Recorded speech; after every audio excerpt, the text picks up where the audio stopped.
Hi guys again. Today in this video we're going to do a sort of magic trick with this index card. So first of all, you're going to need an index card and scissors. That's all.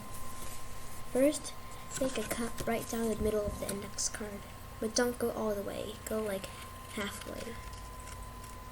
Next, flip the index card over and make 2 more cuts along the sides of the index card like this. There we have it. Third, we're going to put our index card flat and fold this part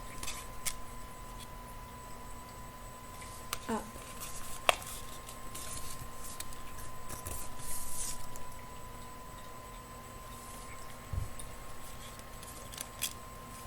Make sure your cut has aligned with the fold crease.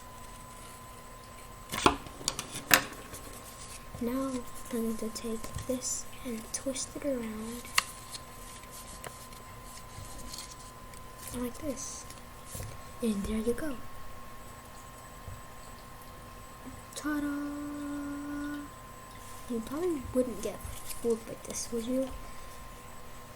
Tell a family member to make this.